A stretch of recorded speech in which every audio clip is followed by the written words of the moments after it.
So, I just got back from my trip and I have my own hockey game to play in about an hour from now, so that means we have to get through this video quickly. We've got 3 different scenarios of 3 different guys from 3 different teams that are all leaving their teams in various capacities. Starting out with probably the most star-studded player of the group, let's talk today about Patrik Laine, because the Columbus Blue Jackets released this statement earlier today that he has entered the NHLPA's Player Assistance Program. The Blue Jackets, NHL, and NHLPA have announced. Patrik Laine will be unavailable to the club for an indefinite period while he receives care. Under the terms of the NHL and NHLPA program, he will return to the club when cleared for on-ice competition by the program administrators.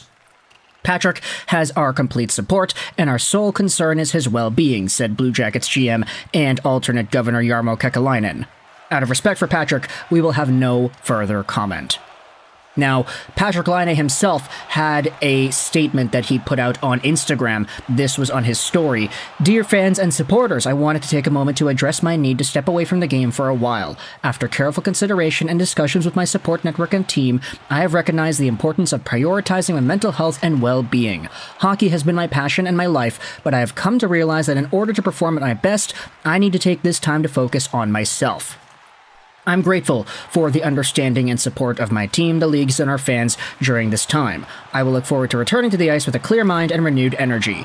Thank you for respecting my privacy during this time and for your continued support. With love, Patrik Laine."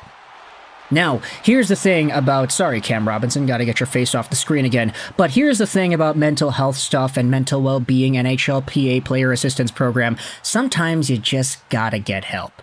Sometimes, if you're in a state where you can't perform to the standard that is expected of you, you're an $8 million athlete like Patrik Laine is, if you know that there's something going on between your ears and behind your eyes that's preventing you from being that $8.7 million guy, it's partly your responsibility to speak up and say, hey, I kind of need help here. And that's exactly what Patrik Laine did, so good on him for going out there and addressing a need that he has. He'll be taking some time off. It's not like the Blue Jackets were in the midst of a good winning streak anyway. I know they're playing in a few minutes here against the Seattle Kraken. They just blew a lead against Vancouver the other night. But for Patrik Laine, we all know how good he is when he is on. He is a point-per-game guy when he is at his best. He is a 40-50 goal guy when he is at his best. As we had talked about a few videos ago, it's unfortunate, but we haven't really seen that 40-50 goal Patrik Laine in a few years. But we all still kind of recognize that there is good talent here, and he is a very valuable hockey player. So for Patrik Laine, of course, this is a situation where we're all hoping for the best. We're all saying, hey, as long as it takes, whatever it takes, just... get your mind back up there, get into it, and hopefully, if it's with Columbus or not, he'll rebound in the NHL and force himself to succeed once again. Now, we did have rumors that the Blue Jackets are actually listening to offers on Laine and Provorov, so that's going to be interesting to pay attention to, whether or not that actually transpires and Laine goes back to Winnipeg or all places. Everybody's saying Winnipeg. It's kind of funny. Like, the amount of Jets fans on my timeline are tweeting out, oh yeah, Patrik Laine, let's get him back. Like, that's kind of funny, especially considering the circumstances. Now that Winnipeg is really good, it would be such a treat to see Laine, the Big Fin, back on Peg City. But he is only one of 3 guys that I wanted to talk about in this video. The other one is also in a very tragic light. We had ourselves the New York Rangers making an assessment on Filip Chytil. Take a look at this statement they published earlier today. Following a thorough evaluation of Chytil after his recent setback from an upper body injury, it has been confirmed he will be out for the remainder of this season. The organization's top priority throughout this process has been Filip's health, and we will continue to fully support him in his recovery with an aim to return for 24-25. Now, you might be going out there and asking, wait, what happened this time? Well, Filip Chytil, sorry Cam Robinson, gotta get rid of your face once more. Filip Chytil has been on the IR for a while. 6 points, 10 games played this season with New York. He's been a pretty good player, all things considered. Last year, 45 points, 74 games. He was a part of that kid line in prior playoff runs. Chytil is a skilled guy. We know what he can do. But injuries have really taken a toll. In particular, head injuries. And the other day when he was practicing with the New York Rangers, when he ended up falling to the ice and having to get helped off for 10 minutes, that was a really big red flag as to where his overall health and status was. And we had tweets like this from NYR Louis going out there and pretty much sharing a sentiment that I thought was very spread out throughout the Rangers community. I really hope Chytil is okay, and maybe this practice injury isn't head-related. Pray to goodness it isn't. But Drury needs to keep this in mind, that Chytil is a bad hit away from possibly never playing again. And that was a dagger.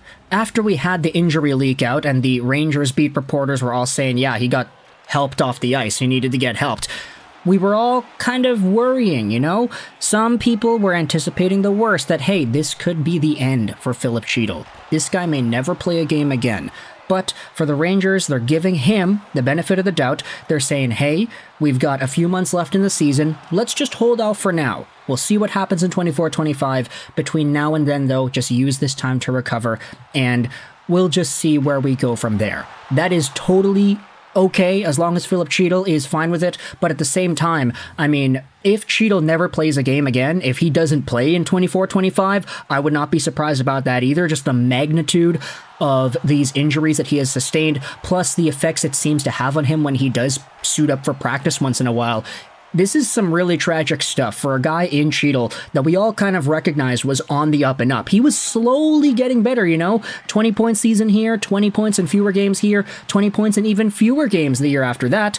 A little bit of a setback in 21-22 with 20 points in 67 games, but then that 45-point game stint. Yeah, is that right? 45-point season, where he had these numbers. He was a 20-goal guy, and now him and his $4.4 million AAV salary till the end of 2027 is going to be on the LTIR. So for the Rangers, who knows what kind of replacement they're going to have to go out there and get to acquiesce for this kind of a deal. Did I use that word right? No, I don't think I did. My bad. But Filip Chytil, of course, we were hoping for the best recovery possible, but I'm just going to say it. If his recovery involves him never being able to play hockey again, that's okay. Like, dude, keep your health intact. That's probably something that I think everybody shares here as well, because Filip Chytil is only 24 years old. We don't want to see any worst-case scenario going on here. Even Johnny Lazarus went out there and said, yeah, this was the only option. Chytil's long-term health is more important than playing a sport. It's incredibly sad to see, but we're all pulling for you, Chytil. Now, we have one more guy that I wanted to talk about in regards to him leaving his team, and that is Nic Beaudin. Take a look at this. Elliot Friedman tweeted this out earlier today, that he is on unconditional waivers for the purpose of contract termination, and this is something that we should not be surprised by. Friedman says that it's been reported that Beaudin is unhappy with his minutes in AHL Laval, so this is a mutual agreement.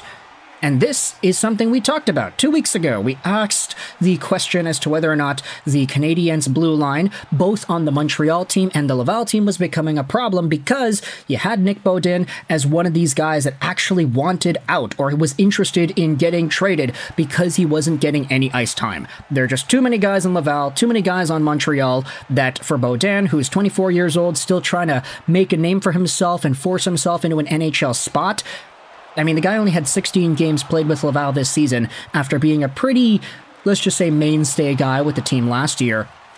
So seeing him exhibit this type of a profile and process where he is like, yeah, I kind of want more playing time. I want to get a little bit more experience and be able to show myself off and maybe force myself into an NHL roster sooner. It's not going to happen here in Laval.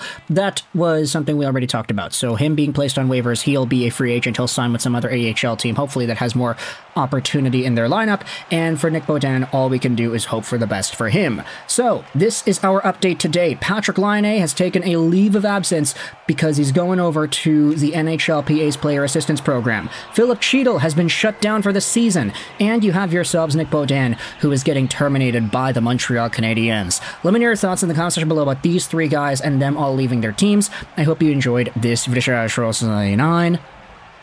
and bye.